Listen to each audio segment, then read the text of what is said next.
하나님께서 욥을 두고 하나님을 두려워하고 악을 멀리하는 자, 완전하고 똑바른 자로 땅에 그와 같은 자가 없다, 이렇게 예찬하시면서 사탄에게 자랑까지 하셨는데, 그런 욥을 하나님께서 사탄의 손에 넘기셔서 그에게 온갖 재앙들이 동시다발적으로 들이닥치게 하심으로써 욥으로 하여금 극심한 환난 고초를 겪게 하셨던 일을 우리가 지난 2주 동안 살펴보았습니다. 그런데 하나님의 이런 조치가 표면상으로는 불가사의 하다고 여겨질 만큼 매우 불합리하고 부당하게 여겨지지만, 하나님의 깊은 뜻을 헤아리고 나면 그럴 만한 아주 타당하고도 정당한 사유가 있었다는 것, 그래서 불가사의하게 여겨지는 이것이 사실은 불가사의가 아닌 것을 지금까지 성령께서 우리에게 조명해 주셨습니다. 욥이 하나님을 두려워하고 악을 멀리하고 완전하고 똑바른 자로서 땅에 그와 같은 자가 없다는 사실 자체가 역설적이게도 욥의 문제였던 것이죠. 하나님을 두려워하고 마냥 악을 멀리하는 완전하고 똑바른 사람이어서 마냥 의롭기만 한 사람은 세상에 있을 수 없어요. 있다 해도 정말 이런 사람이라면 하나님을 필요로 하지 않을 터이기 때문에 위험천만하기가 이루 말할 수 없어요. 하나님을 필요로 하지 않는 사람은 반드시 사탄의 손에 들어가게 돼 있어요. 반드시. 그래서 위험천만해요. 의인의 자기 의는 대단히 위험한 함정이에요. 보통 사람의 자기 의가 아니라 의인의 자기 의. 굉장히 위험천만하단 말이에요. 함정이에요. 세상에 여러분 완벽하게 건강한 사람 보았습니까? 있다 해도 건강한 사람은 있다 하더라도 완벽하게 건강한 사람이 있다고 합시다. 그런 그 사람은 의사를 필요로 하지 않죠. 그래서 문제예요. 의사가 필요 없다. 이 사람 문제가 굉장히 많은 사람이에요. 젊었을 때는 되게 건강하니까 의사가 필요 없을지도 모르겠어요. 되게 그렇죠. 그러나 나이가 들면서 다들 병원을 찾게 돼 있어요. 아까도 우리 저쪽에서 우리 이무영 형제님이랑 김시복 자매님한테 말씀드렸습니다. 사람의 일상을 한마디로 뭐라 그래요? 생로병사. 생로병사. 이게 우리 인생의 일생을 그렇게 한마디로 그렇게 표현해요. 태어나면서 생로병사가 무슨 뜻이냐면은 태어나고 늙고 병들고 죽는다, 이렇게들 아는데 그런 뜻이 아니라 태어나면서부터 늙기 시작하고 병들기 시작하고 죽기 시작한다, 이런 뜻이에요. 그게 인생이라는 말이에요. 젊음이 마냥 젊기만 한 것이 아니라 젊음이 늙음을 잉태하고 있고, 건강한 게 마냥 건강한 게 아니라 건강 속에 온갖 질병들이 꿈틀거리고 있다는 뜻이에요. 살아있다는 것이 사실은 생명 속에 죽음을 안고 있다는 말이에요. 자, 그러나 그렇다고 해서 병들고 죽어가고 있는데 여러분 가만히 있는 사람이 있어요? 짐승들처럼 속수무책이라면 모르겠어요. 그러나 사람이라면 누구나 다 가능한 한 건강을 오래 유지하려고 하고 조금이라도 더 살려고 하고 죽음을 하루라도 지연시키려고 시키려고 하게 마련이죠. 의사가 없다 또는 의술도 없다 의학도 없다면 모르겠어요. 있더라도 돈이 없으면 또 모르겠어요. 그렇지 않은 한 의사도 필요 없다 약도 필요 없다 하는 사람 아무도 없어요. 제 친구들 중에 코로나 백신을 여태까지 한 번도 맞지 않은 친구가 있는 걸 최근에 발견했어요. 그동안 코로나 때문에 하도 격조해서 오랜만에 친구들 몇몇이 점심이라도 함께 할까 해서 모임을 주선하던 중인데, 그래서 이 친구 저 친구한테 아주 고등학교 때부터 친한 우리 특별한 친구들이 있어요. 전화를 했어요. 근데 한 친구가 자기는 코로나 백신을 안 맞았기 때문에 사양하겠다는 거예요.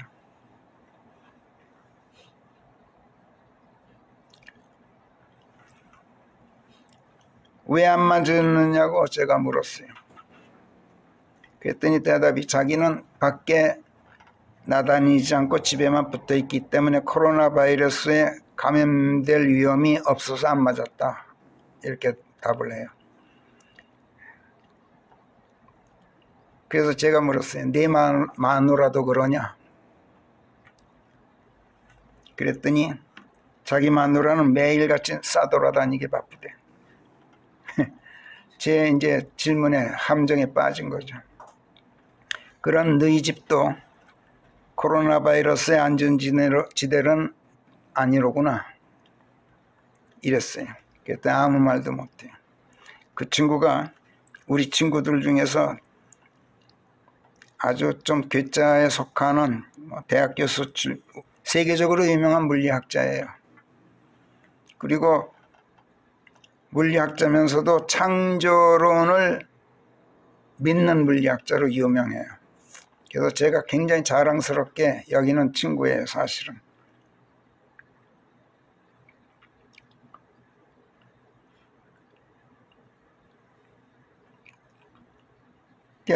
말을 못하더라고. 세상 천지에 질병으로부터 안전한 곳은 없어요. 사람은 어디에 살고 있고 어떤 방식으로 살건 간에 질병에 노출돼 있어요. 사람의 몸 자체가 질병의 온상이고 발병의 공장이에요. 사람의 몸이. 그런데 자기는 의사가 필요 없다. 예방주사도 필요 없다. 이건 뭡니까? 이게 교만이에요. 아니면 최소한 자만이에요. 자만. 그것도 아니면 뭐겠어요? 태만이에요. 셋 중에 하나예요.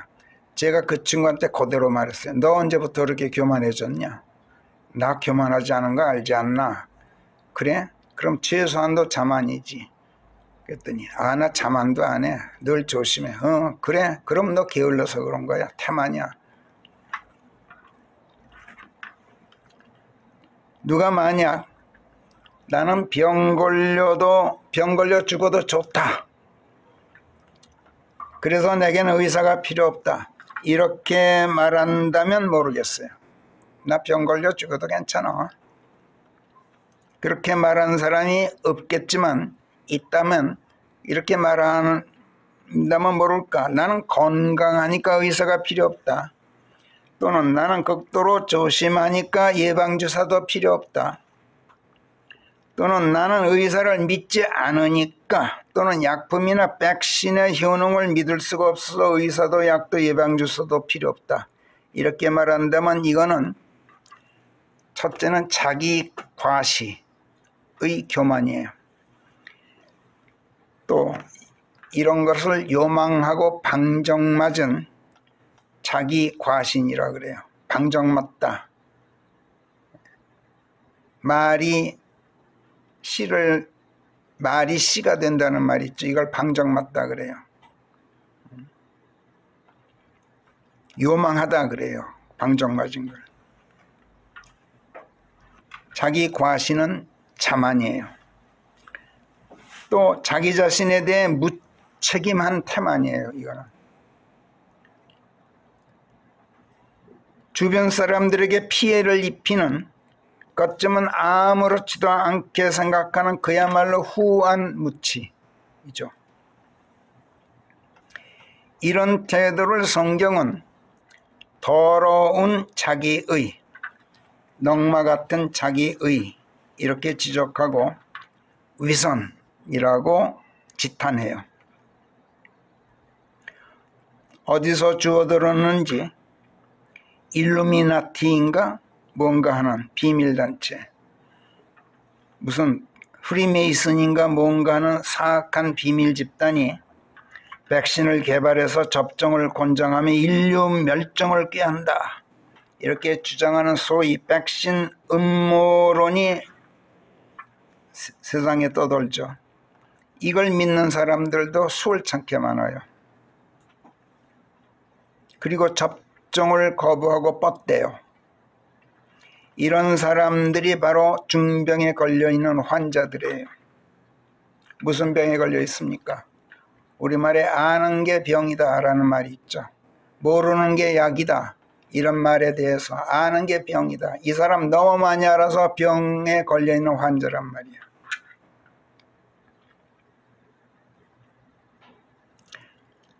이런 사람들 아주 무익하고 허망하고 근거 없는 거짓된 지식의 바이러스에 감염된 환자들이에요. 아는 채 하는 사람들.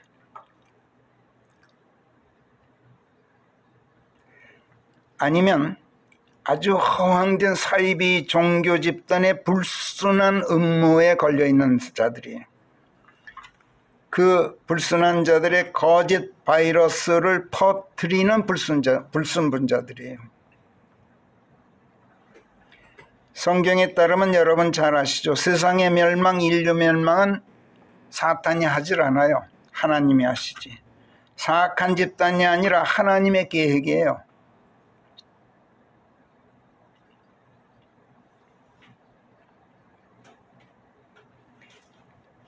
성경에 따르면 주의 날이 곧 멸망의 날이에요. 주의 날이 뭐예요? 하나님께서 모든 걸 장악하는 날, 하나님께서 그야말로 하나님 외에는 아무것도 존재하지 않는 사탄의 권세가 일제 사라진 날, 그게 주의 날이에요. 그걸 주의 큰 날 이렇게도 말해요. 그 날이 무슨 날이에요? 멸망의 날이에요. 인류 멸망, 세계 멸망. 그런데 일루미나티가 뭐고 프리메이슨이 뭔데 그딴 것들이 어떻게 인류를 멸망시켜, 감히. 근데 그걸 믿는 사람들은 뭐야? 아는 게 병이죠. 일루미나티고 프리메이슨이고 뭐 빌드버거고 얼마나 여러분들 들었는지 모르지만 저만큼 대한민국에서 책 읽어본 사람 없을 거야. 번역도 여러 번 했어요. 전. 사탄은 공중권세를 쥔 이 세상의 군주예요. 그래서 절대로 파멸이 아니라 세계의 평화를 부르짖게 돼 있어요. 인류 번영을 외쳐요. 어떻게 해서든 새 하늘과 새 땅이 임하는 것을 막으려고 안감히 힘을 써요. 제 손아귀에 있는 현 세상을 유지하려고 모든 획책을 꾀하고 있는 게 사탄이야. 크리스마스라는 걸 만들어 놓고 하늘에는 영광, 땅에로는 평화로다 라고 구가하는 흥청망청 축제를 벌이는 자들이 누굽니까, 여러분? 참된 성경적 그리스도 신앙을 타도하고 말살하려고 획책하는 사탄을 등에 업은 기독교라는 이름의 종교 집단들이 그러네. 땅에는 평화, 그들의 구호예요. 데살로니가전서 5장 1절 같이 읽어봅시다. 시작. 형제들아, 그 시대들과 정해진 때들에 관해서는 내가 너희에게 쓸 필요가 없느니라. 이는 주의 날이 밤에 도둑같이 오리라는 것을 너희 자신이 완벽하게 알고 있음이라. 사람들이 말하기를 평화롭고 안전하다 할 바로 그때에 마치 아이벤 여인에게 닥치는 진통처럼 갑작스런 멸망이 그들 위에 덮칠 것인즉 그들이 피하지 못하고. 보세요. 주의 날이 멸망이 덮치는 날이에요. 근데 세상 사람들은, 특히 종교 집단에서는 평화롭고 안전하다라고 외치고 있을 때예요.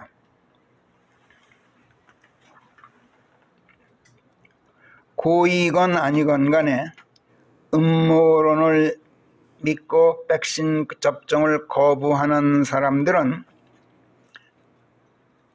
사탄을 배후에 둔 불순한 종교 세력 집단의 하수인들이에요. 자기도 모르게 하수인이 되어 있는 거예요. 자신들도 모르게 이렇게 되어 있어요. 왜 그런지 아세요? 무지하기 때문에 그렇게 되어 있어요. 그들은 무지하기 때문에 교만해지고, 무지해서 자만하고, 무지해서 타만하고, 무지해서 무책임하고, 무지해서 인간의 너절한 넝마 같은 자기의에 사로잡히게 돼요. 교만, 자만, 타만, 무책임, 후한무치, 자기의, 이거 다 무지에서 나와요. 어떤 무지인지 아세요? 어떤 사실을 모르는 단순한 무지가 아니에요. 자기가 무지하면서도 무지하다는 걸 모르는 무지에서 나와요. 아무것도 모르면서도 아무것도 자기가 모른다는 걸 모르는 무지 있죠. 이게 진짜 성경이 말하는 다크니스예요. 암흑.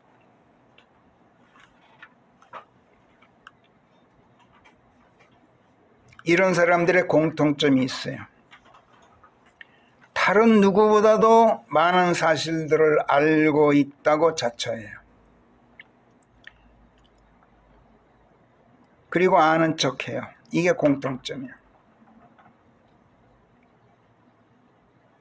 이런 사람들 다 같이 사람의 자기의에 사로잡혀 있어요. 이게 또 공통점이에요. 왜 이렇게 잘났는지들. 의사를 필요로 하지 않는 사람이 없듯이 하나님을 필요로 하지 않는 사람도 세상에 한 사람도 없어요. 왜 그럴까요?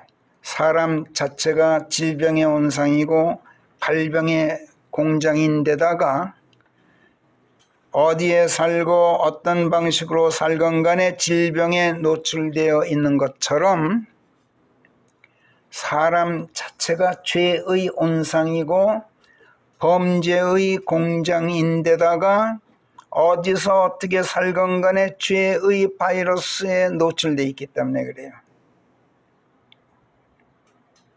아무리 하나님을 두려워하고 악을 멀리하고 죄를 안 짓는다 해도 그 자신이 죄의 바이러스에 감염되어 있는 보균자예요.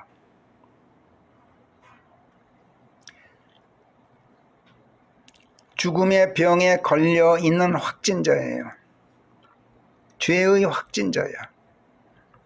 세상 천지에 아담 자손이 아닌 자가 어디 있어요? 아담 자손이면 다 죄의 씨를 안고 있잖아요. 요한일서 1장 8절이 뭐라 그래요? 우리는 죄가 없다고 말한다면 우리 자신을 속이는 것이요 우리 안에 진리가 없는 것이니라. 진실이 없는 게 아니라 진리가 없는 거예요. 진실이 없다와 진리가 없다의 차이점은 참 진실이 없다 이 말은 이 사람 진실하지 않은 것이다 이런 뜻이고, 진리가 없다 이렇게 말하면 이 사람 안에 성경 말씀이 없는 사람이야 이런 뜻이에요. 그거 구별하세요. 번역할 때 굉장히 어려워. 그래서 왜 그러냐면 다 같이 트루스거든. 진리가 없다 할 때 이 트루스라 그래요. 이건 진실, 진리예요. 근데 어디서는 진리고 어디서는 진실이야. 그러니까 문맥을 굉장히 살피지 않으면 오역하게 돼 있어요. 죄가 없다고 말하는 사람은 이 사람은 왜 그런지 아느냐? 그 사람 속에 하나님의 말씀이 들어있질 않아서 그러는 거다. 9절 우리가 우리의 죄들을 고백하면 그분께서는 신실하고 의로우셔서 우리의 죄들을 용서하시고 모든 불의에서 우리를 깨끗하게 하시느니라. 죄 없는 사람이 없다는 얘기야.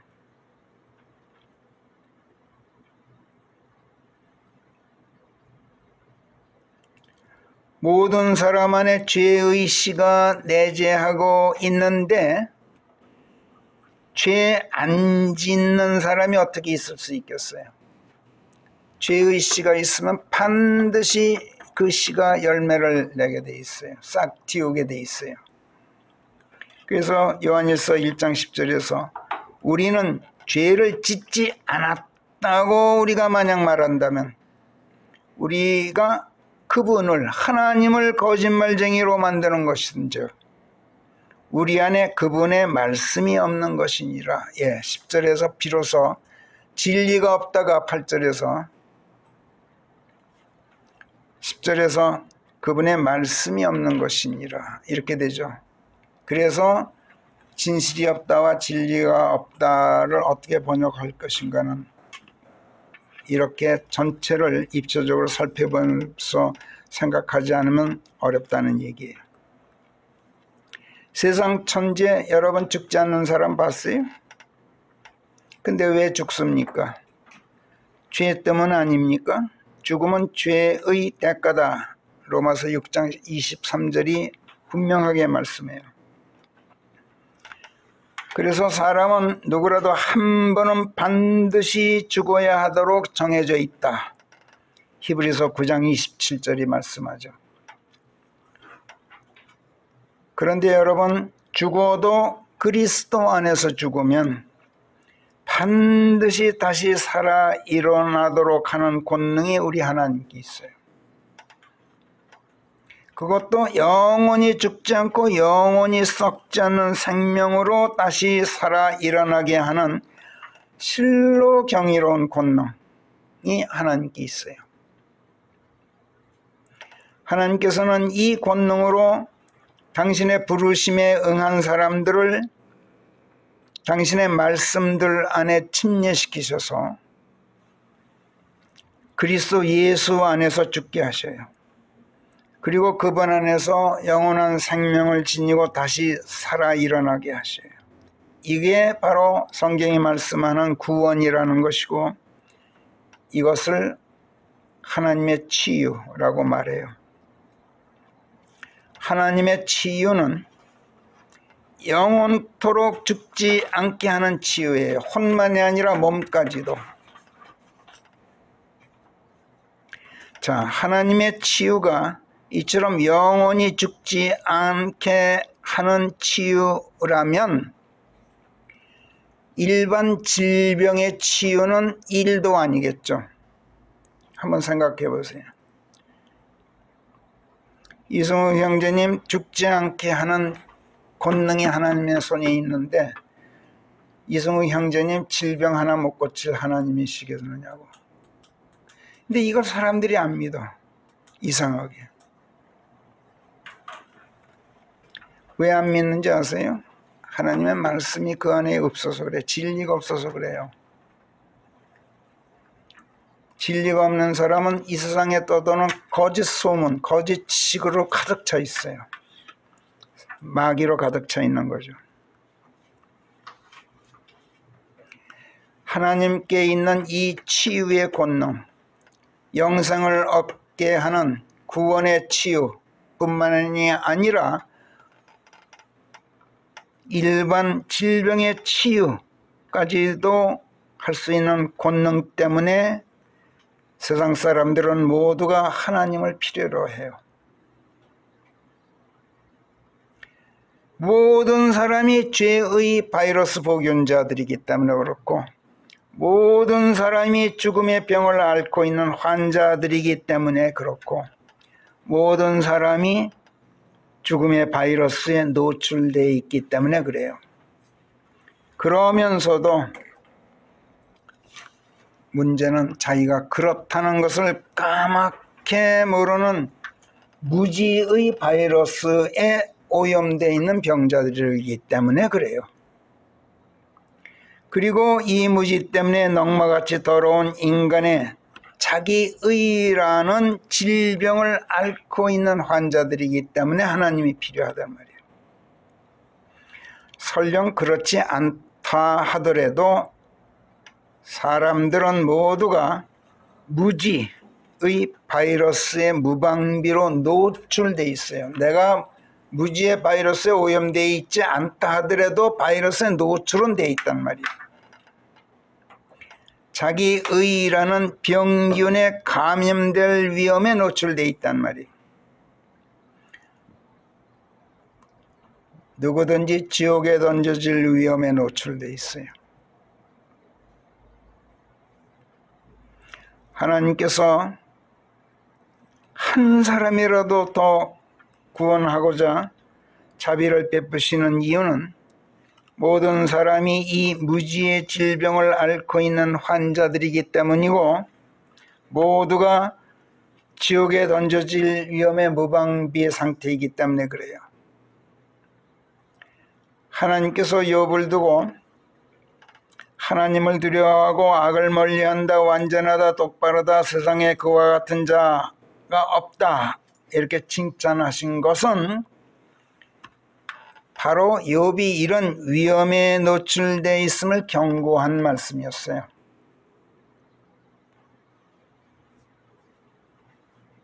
어떤 위험? 위험에 노출되어 있으면서도 그런 줄을 인정하지 않는 무지, 인정하지 못하고 있는 위험, 무지 때문에 자기의 질병에 걸릴 위험, 그래서 지옥에 던져질 위험 말이에요. 이걸 경고하시기 위해서 하나님께서 그렇게 칭찬의 말씀을 하셨던 거예요.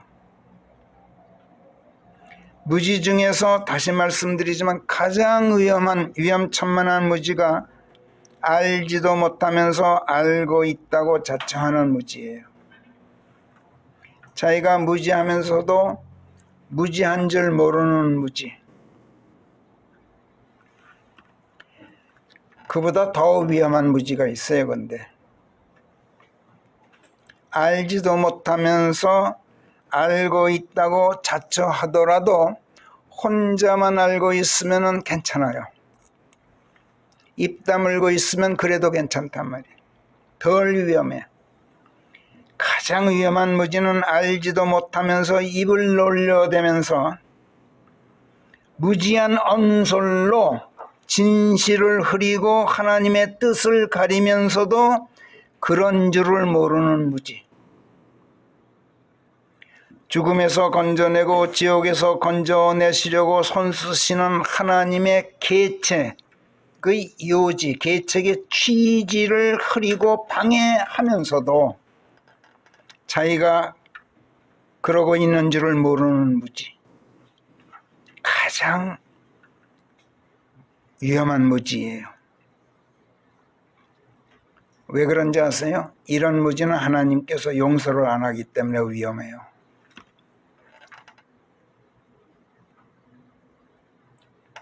무지는 모든 위험, 모든 질병, 모든 재난들은 말할 것도 없고 지옥에 떨어질 위험에 노출되어 있으면서도 무방비 상태인 것, 이걸 무지라 그래요. 성경은. 욥은 이 무지로 인해서 그를 구덩이로 끌고 가는 사탄의 관계의 무방비 상태였어요. 고스란히 드러나고 있잖아요. 사탄이 손을 썼는데 고스란히 다 당해요.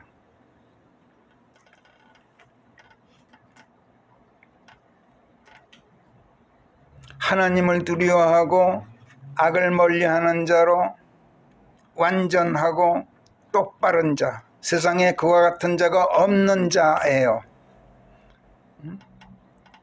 그런데 마귀가 하나님께서 슬쩍 마귀한테 넘기시니까 속수무책이 되고 말아요.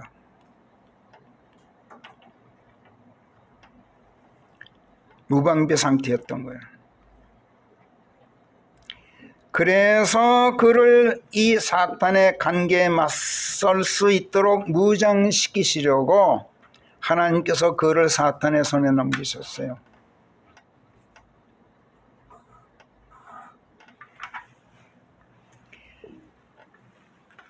영원한 죽음 속으로 끌고 가는 사탄의 획책을 막으려고 사탄의 손에 넘기셨단 말이에요. 이게 하나님의 방식이에요. 그리고 이런 것이 바로 성경 고유의 그 기막힌 역설의 진리라는 거예요. 죽여서 살리시는 역설의 진리. 하나님 고유의 아주 지혜로운 문제 해결의 계책이에요. 하나님께서 욥을 고난에 처하도록 하신 것은 그를 죽음에서 구해내기 위한 최상의 전략이었던 거예요. 최선의 계책이었어요. 이 전략이 열매를 맺고 이 계책이 성공하려면 뭐니 해도 최우선적으로 욥으로 하여금 무지를 깨닫게 해야 돼요.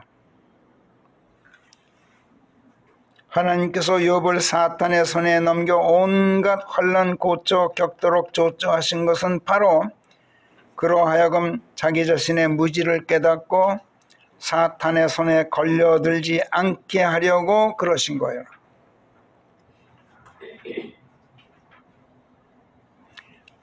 욥기 38장 2절 3절에서 무지한 언설들로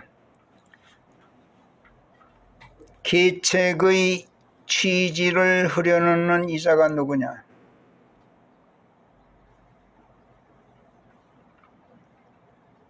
당장 네 허리를 용사처럼 동이라. 내가 네게 묻겠나니 너는 내게 대답할지어라. 욥기 38장에서 하나님께서 회오리 바람 밖으로 욥에게 일갈하신 첫 추궁이 바로 이거였어요. 무지한 언설로 아무것도 모르는 그 무식한 말로 너를 구덩이에서 구덩이로 가는 것을 막고자 하는 내 계책의 취지를 흐려놓는 이자 대체 누구냐?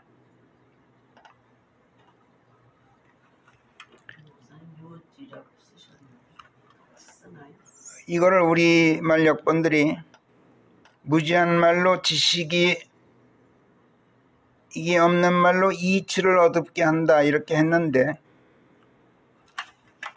그렇게 해도 뜻은 통하는 것 같아요. 근데 원문은 어둡게 한다 다큰이에요.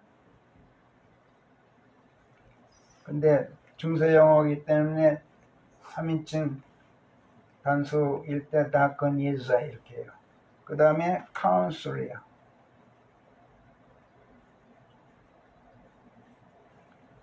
이거를 이치라고 했는데 이 counsel이라는 단어가 참 복잡해요. 의논 명사일 때 동사일 때는 의논하다죠. 협의하다, 조언, 충고, 상담, 권고, 계획, 방침, 의도, 목적, 요지, 취지, 사려분별, 자문, 책략, 계책 등등 아주 다양한 뜻을 갖고 있어요. 근데 여기 욥기 38장 2절에서는 옳은 길 또는 선한 길 또는 성공의 길 또는 유익한 길로 가도록 권고하는 충고 또는 문제 해결의 요지가 되는 충고 또는 근본적인 해결책을 취지로 한 계책 이런 뜻을 가진 에사라는 히브리어를 번역한 거예요.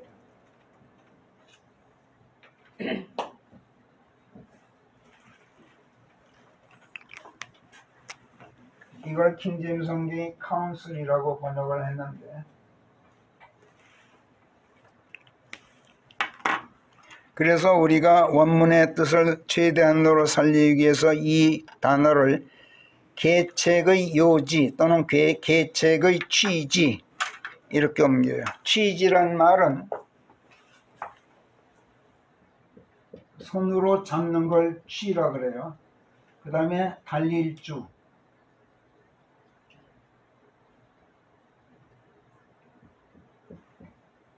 제가 그럼 이 손으로 잡기 위해서 헐레벌떡 달려가는 걸 말해요. 이걸 취라 그래요. 지, 뜻지 또는 맛있는 음식지.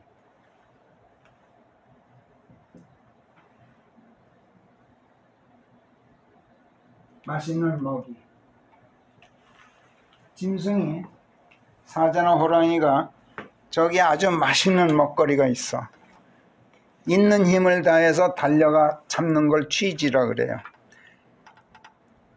그러니까 계책의 취지다 이렇게 말하면 매우 중대한 어떤 일을 놓고 그것을 무슨 수를 써서라도 있는 힘을 다해서 달려가서 붙잡도록 만드는 아주 핵심적인 근본적인 어떤 문제 해결책 이런 뜻이에요.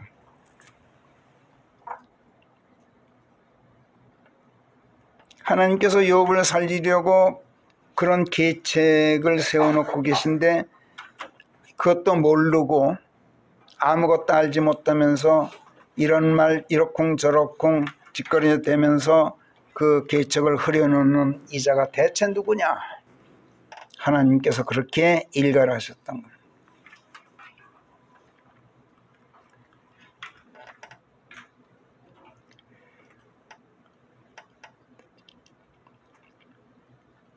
하나님께서는 사람들로 하여금 죽음을 모면하고 생명을 보존할 수 있는 바른 길, 선한 길, 유익한 길, 그게 어떤 길인가를 판단할 수 있는 카운슬을 줘요. 사려 분별력을 줘요. 어떻게 해서든 그 길에 들어설 수 있도록 카운슬해요. 충고하고 조언을 해요. 어떻게 하면 그 길에 들어설 수 있는 그 계책을 카운슬해줘요. 조언해 주셔요. 그리고 성공적으로 그 길에 들어설 수 있는 방침과 지혜를 가르쳐주고 능력을 주려고 하나님께서는 갖은 조치를 다 취하셔요. 그리고 당신의 이런 은혜로운 뜻을 여러 가지 방법으로 계시하셔요. 성경을 통해서. 그 취지를 설명하고 요지를 터득하도록 이해를 돕는단 말이야. 성령을 통해서. 그런데 사람들이 이런 은혜롭고 고마운 뜻을 갖고 계신 하나님에 대해서 몰라도 너무 몰라. 너무 무지해. 그분의 뜻에 대해서 무지하고 그분의 가르침에 대해서 무지하고 그분의 계시에 대해서 무지하고 말씀에 무지하고 이처럼 무지하면서도 무지에 대해 무지해요.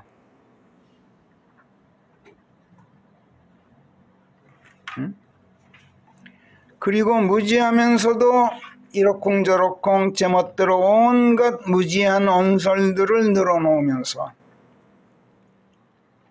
하나님께서 조언하고 권고하고 충고하시는 말씀들의 본질적인 요지, 카운슬, 계책의 근본적인 취지를 혼탁하게 만들어요.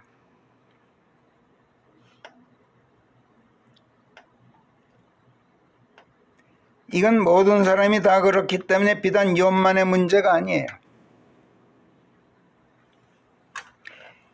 모든 사람이 그렇다는 것을 욥과 논쟁하는 그의 세 친구들의 언서를 통해서 성령께서 보여주고 계셔요. 욥기에서. 그들이 애초에는 욥을 위로하려고 먼 길을 머다않고 찾아왔었어요. 그런데 그들의 태도가 돌변해요. 위로하기는커녕 도리어 하나님에 대한 얄팍한 지식을 내세우면서 욥을 비난하고 정죄하고 맹공을 가하기 시작해요. 근데 오늘도 시간이 없어서 못 봅니다만 다음 주에 아마 살펴보게 될 것 같은데, 엘리파즈나 빌닷이나 소팔이 하는 말을 다 보면 겉으로는 다 옳아요.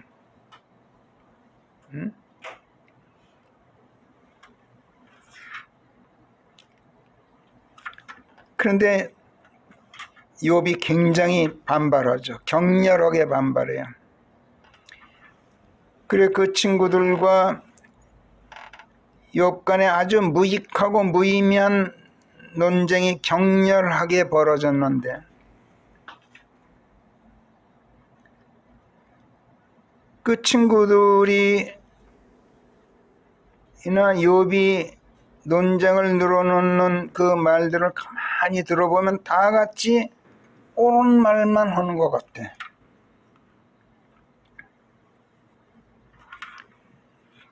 바로 여기에 그들이 늘어놓는 논설의 함정이 여기 있어요. 옳은 말 속에 가시가 들어있어.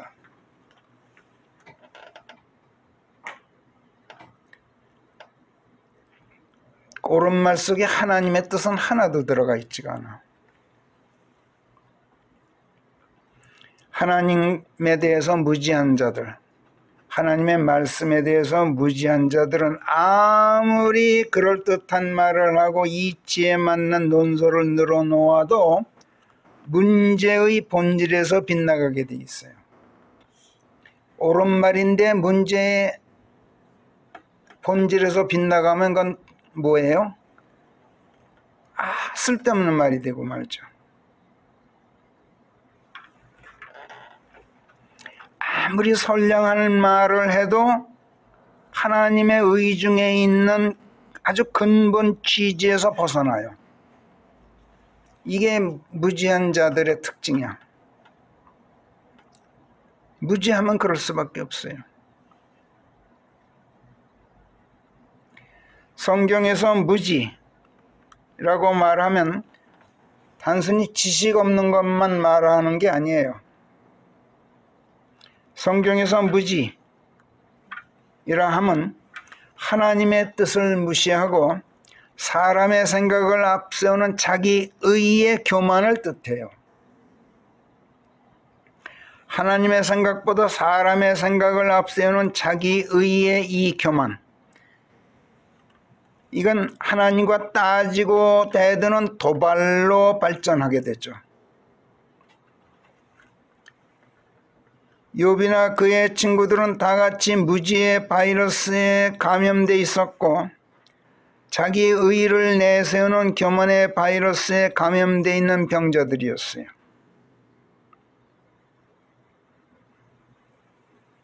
안 그런 척 옳은 말만 하는 것처럼 보였지만 그 옳게 보이는 그들의 언설들 속에 은근슬쩍 자기 의를 내세우는 교만이 숨겨져 있었던 거예요. 그들은 욥이 고난에 처한 것을 네가 죄가 있기 때문에 네가 징계를 받고 있는 거야. 그렇기 때문에 그 뜻을 헤아리면 하나님께서 내 처음은 미약하였으나 내 나중은 창대하리라, 이렇게 좋은 말. 이거 식당 같은데 어디 사업장 같은데 그거 친구들이 욥에게 한 그 충고예요. 그게 옳은 말 같은데 그 속에 하나님께 무지한 작자들이 한 말이란 걸 여러분들 기억해 주세요.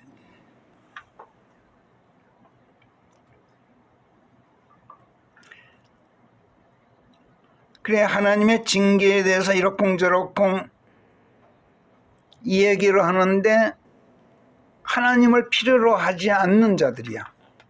왜? 하도 똑똑하고 의로운 자들이라. 하나님을 필요로 하지도 않는 자들이 하나님을 이야기하고 그분의 일들을 논하니 얼마나 가관이었을까. 그래서 참다 못해서 32장에 가서 엘리후라는 신비의 인물이 등장을 해요. 이 엘리후는 논쟁이 진행되는 동안에는 그림자도 비치지 않다가 갑자기 나타나요. 서로 다투다 지쳐 떨어져서 논쟁이 그치자 기다렸다는 듯이 나타나요. 그래서 신비의 인물이라고 제가 말해요. 엘리후가 욥을 향해 뭐라 그랬어요? 지난주에 봤습니다. 내가 하나님을 대신하여 여기 와 있다. 그러니 내가 내게 대답할 수 있거든 일어서서 어디 한번 네 언설들을 정연하게 한번 늘어나 봐라. 이렇게 욥에게 말하죠. 윽박질러요. 나는 잘못이 없는데 하나님께서 나를 관역으로 세워놓고 화살들을 쏘아 보내고 계시니 이건 부당하다. 하나님께서 너무 가혹하시다. 이렇게 원망하고 있는 너 욥아, 어찌 감히 내가 하나님과 따지려고 대드는 것이냐. 하나님께서는 당신의 그 어떤 일도 해명하지 않으신다. 왜인 줄 아느냐? 아무리 말씀하셔도 인간이 알아듣지 못하기 때문이고 알아들으려고 하지 않기 때문이다. 그래서 하나님께서는 꿈이나 미래상 중에 사람들의 귀를 열고 그들을 위한 여러 가지 가르침들을 슬쩍 마음속에 넌지시 넣어주시고 봉하신다. 왜?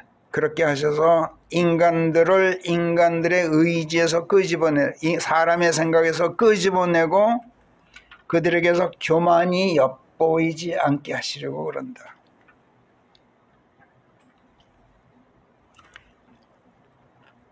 그리고 사람의 혼을 지켜서 지옥 구덩이에 빠지지 않게 하시고 생명을 지켜주신다. 때로는 사람이 징계받아 침상에 아프기도 한다. 뼈들 곳곳이 쑤시듯이 아파서 식음을 전폐하게 된 끝에 혼이 음부에 다가가고 그의 생명이 멸망자들에게 다가가 죽기 일보 직전까지 이르기도 한다. 지난주에 다 살펴봤던 말씀이에요. 그렇지만 하나님의 카운슬, 하나님의 조언과 충고와 너를 살리시려는 계책의 요지를 설명해주고 그분의 그 확고한 뜻을 설명해주는 어떤 해설자가 있다면 그가 하나님의 메신저가 되어서 하나님의 깊은 뜻과 계책들과 그분의 말씀들을 바르게 전달해 주는 전원자가 되어준다면 그러면 하나님께서 말씀하시기를 그를 건져내 구덩이로 내려가는 것을 막아라. 내가 속전을 받았다. 이렇게 말씀하시는 말씀을 네가 전해 듣게 될 것이다. 그리고 하나님께서 은혜로우신 것을 알게 될 것이다. 이런 요지로 욥에게 말한 걸 우리가 지난주에 봤어요. 그러면서 하나님께서 엘리후를 통해서 욥에게 화살들을 날려보내고 계셨던 것이라고 우리가 조명을 받았어요. 32장에서 37장까지 엘리후가 욥에게 날려보내고 있는 하나님의 화살들이 37장에서 이제 끝나는데 이런 요지로 끝나요.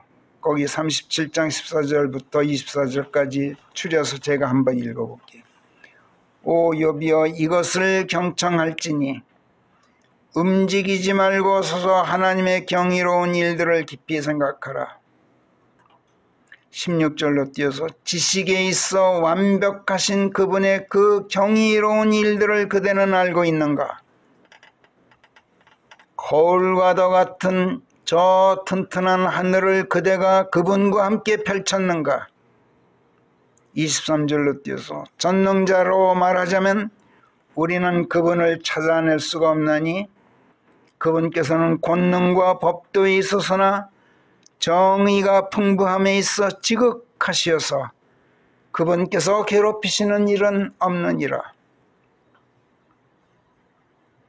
그래서 사람들이 그분을 경외하는 것인즉 그분께서는 누구도 마음이 지혜롭다 하여 특별히 대하지 않으시느니라. 잘난 척 하지 말라는 얘기예요. 한마디로. 하나님에 대해 알지도 못하면서 그분에 대해 함부로 입 놀리지 말라. 이런 충고예요. 욥은 엘리후의 말에 완전히 압도되어서 이런 방구도 응대하지 못해요. 끽소리도 못해. 이런 욥에게 하나님께서 욥기 38장에서 등장하셔요. 그리고 헤어리 바람 밖으로 말씀들을 화살처럼 쏘아보내시면서 그러지 않아도 엘리후에게 압도되어서 숨도 크게 못 쉬고 있는 욥을 향해서 아까 읽었던 대로 2절에서 38장 무지한 언설들로 계책의 취지를 흐려놓는 이자가 누구냐? 당장 내 허리를 용사처럼 동이라. 내가 내게 힐문하고자 함인즉 너는 내게 대답할지어다. 이렇게 화살을 쏘아보내기 시작하시는데 엘리후가 지적했던 것처럼 하나님과 그분의 일들에 대해 잘 알지도 못하면서 사람의 자기의에 들떠서 이러쿵저러쿵 함부로 짓거리며 감히 하나님께 도발하고 덤비니 어디 좋다. 네가 그렇게 나한테 도발해 오니 내가 응대해 주겠다. 어디 한번 내게 덤벼봐라. 이런 말씀이야 지금 하나님께서. 무지는 하나님의 뜻을 무시하고 자기의를 내세우는 교만을 낳게 돼 있고 교만은 하나님께 대드는 도발로 발전하게 마련이라고 앞에서 말씀드렸어요. 그런데 도발은 또 도발로 그치질 않아요. 도발은 좌절당하거나 실패하지 않는 한 반드시 거역과 반항으로 이어지고 결국에는 반역으로 확대되는 법이에요. 하나님께서 이것을 모르실 리가 없죠. 또 알면서도 수수방관하지도 않으셔요. 또 도발이 반역으로 발전하지 못하고 실패하도록 하실 수 있는 계책을 모르시는 분도 아니에요. 싹부터 잘라버릴 수 있어요. 그러실 능력이 없으신 것은 더더욱 아니에요. 그런데 여러분, 하나님께서는 인간의 이런 방자한 도발에 응대를 하셔요. 인간의 이런 방자함에 진노하고 노여하시는 것은 물론이지만 진노하시면서도 이런 건방진 태도로 도발해오는 인간에게 응대를 하셔요. 왜 그러는지 아세요? 인간의 도발에 맞서 논쟁하려고 그러는 게 아니에요. 인간과 논쟁에서 얼마든지 이기실 수 있기 때문에 인간을 굴복시키려고 그러시는 것도 아니에요. 하나님께서는 사람들이 당신 앞에 이런 건방지고 방자하고 고역적이고 도발적이고 반항적이고 심지어는 반역적인 태도로 서지 않고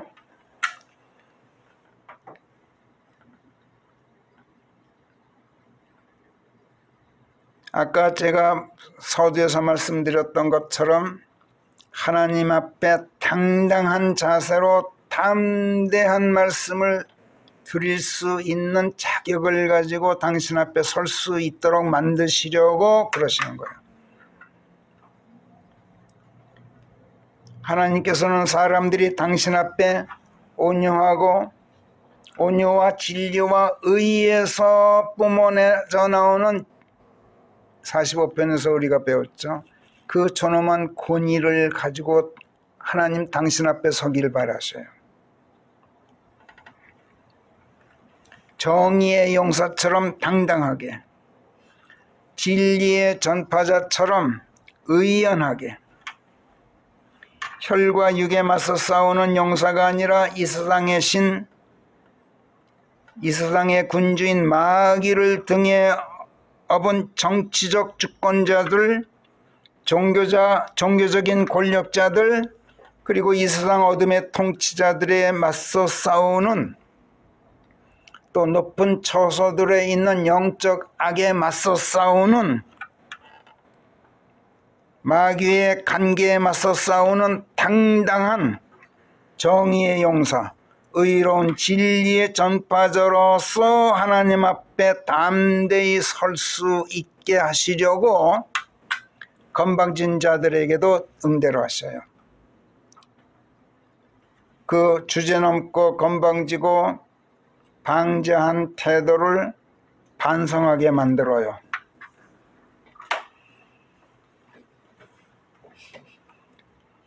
그럼 어떻게 해야 사람이 이처럼 당당한 태도로 하나님 앞에 담대히 설 수 있습니까?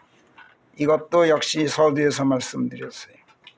에베소 6장 말씀드렸 따르면 하나님을 전신갑옷으로 입고 진리로 허리를 동여맨 가운데, 아까 욥도로 허리를 동여맨 용사, 동여매고 용사처럼 허리를 동여라, 이 말은 진리로 허리를 동이라는 뜻이에요. 허리는 진리로, 하나님의 말씀으로 허리를 동이라.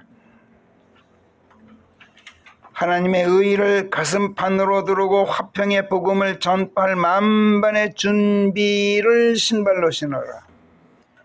무엇보다도 사악한 마귀의 불화살들을 막아 끌 수 있는 믿음을 방패로 들고, 구원을 투구로 쓰고 성령의 칼을 차고 하나님의 말씀을 허리에 차고 있어야,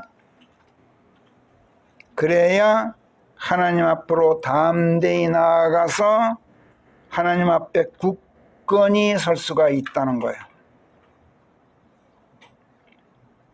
요컨대 하나님의 말씀들로 무장하고 있으면, 즉 예수 그리스도를 옷 입고 있으면, 예수 그리스도를 옷 입고 있다는 건 예수 그리스도 안에 들어가 있는 걸 말해요. 우리가 옷 안에 들어가 있잖아요. 그죠? 옷 안에, 옷을 입고 있다는 건 우리가 옷 안에 있는 걸 말해요. 그죠? 그리스도 안에 있으면 어떻게 됩니까? 예? 일말의 죄도 없는 존재가 돼요. 아주 정결한 존재가 돼요. 왜? 모든 죄를 그리스도가 다 덮으셨기 때문에. 그러니까 하나님 앞에 당당히 설 수 있어요. 오늘은 단 한 줄도 살펴보지 못했습니다만, 아까 우리가 함께 읽고 묵상했던 시편 44편에서 하나님 앞에 서 있는 이 시편 기자 주인공이 바로 하나님의 말씀들로 무장해 있는 용사로서 허리를 동이고 하나님 앞에 당당히 서서 말씀드리고 있는 장이라 그랬어요. 주여 깨시옵소서, 어찌하여 주무시고 계십니까? 지금 하나님을 흔들어 깨우고 있어요. 얼마나 당돌합니까? 어인가닥으로 주께서는 얼굴을 감추신 채 저희가 당하는 고통과 억눌림을 잊고 계신 것이옵니까? 하나님의 무심하심을 지금 추궁하고 있어요. 얼마나 도발적입니까? 그러나 여러분, 도발적인 것 같지만 방자하지 않고 건방지지도 않아요. 아주 진지하고 간절하고 당당하고 담대해요. 주께서는 주의 백성을 공짜로 팔아넘기셨습니다.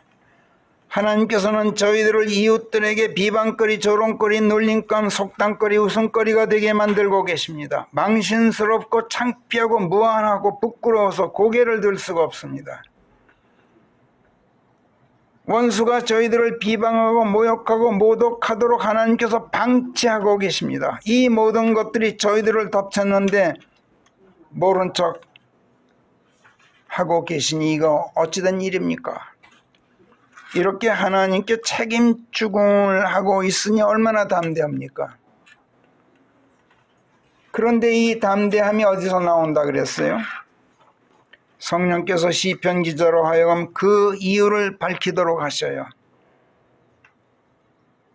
바로 같은 44편에서 그래도 저희들은 주를 잊은 적이 없고 주의 언약을 저희가 그릇되게 취급한 적도 없으며, 즉 하나님의 말씀을 저희가 뭐 왜곡하거나 변질시키거나 뭐 멋대로 해석하거나 이렇게 취급한 적도 없고, 저희들의 마음이 주께 등 돌리고 있거나 저희들의 발걸음이 주의 길에서 벗어나다 있지도 않습니다.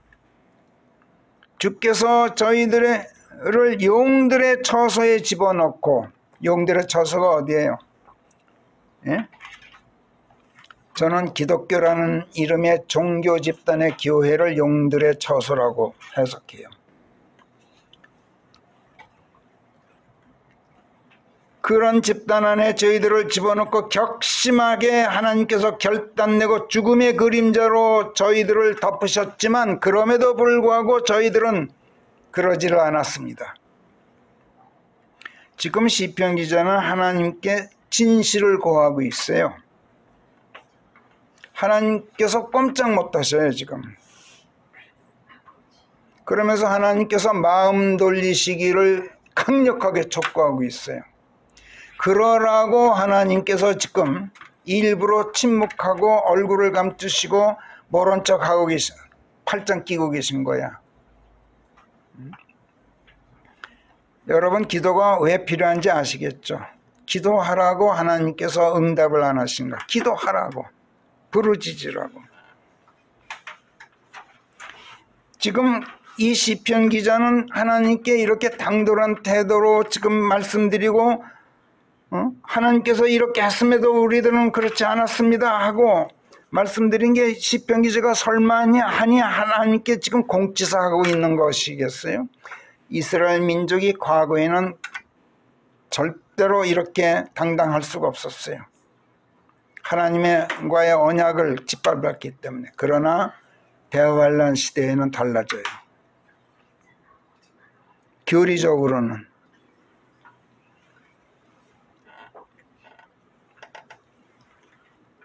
하나님께서 공치사 하신다고 거기에 넘어가실 분이시겠어요? 죄들이 오늘 찬송가에도 나왔었는데,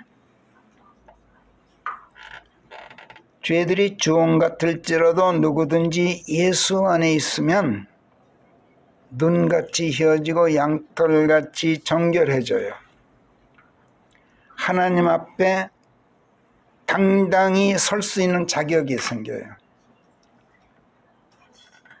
그리고 드리고 싶은 모든 말씀, 요청하고 싶은 모든 요구사항을 담대하게 말씀드리고 요청할 수가 있어요.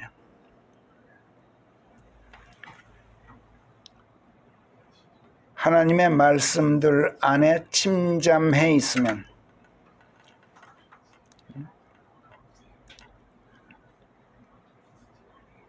모든 무지의 바이러스, 교만의 병균, 자기 의의 더러운 바이러스들이 살균돼요. 하나님의 말씀 안에 내가 푹 잠겨 있으면은 내 안에 있는 무지의 바이러스, 교만의 바이러스, 그 더러운 넝마 같은 자기 의의 병균들이 전부 살균돼 버려요. 그리고 눈같이 깨끗하게, 양털같이 하얗게 돼요. 누구든지 하나님의 말씀들 안에 침잠해 있으면 그래서 하나님 앞에 담대히 설 수 있는 자격이 생겨요.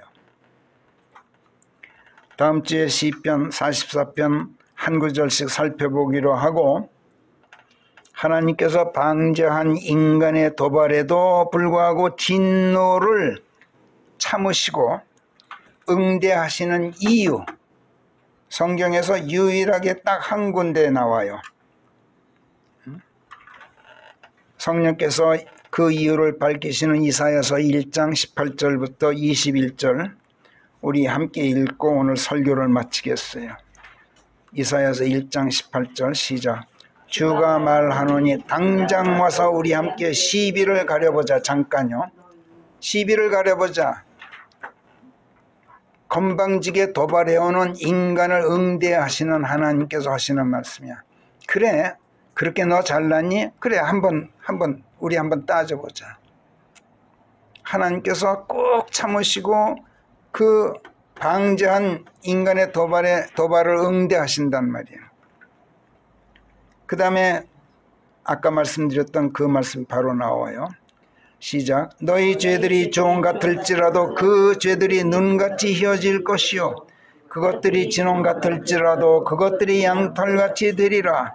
너희가 기꺼이 받아들이고 순종하면 땅의 선한 것들을 너희가 먹을 것이로되 너희가 거부하고 반기를 들면 너희가 칼에 삼켜지게 되리니 이는 주의 입이 그것을 말하였습니다.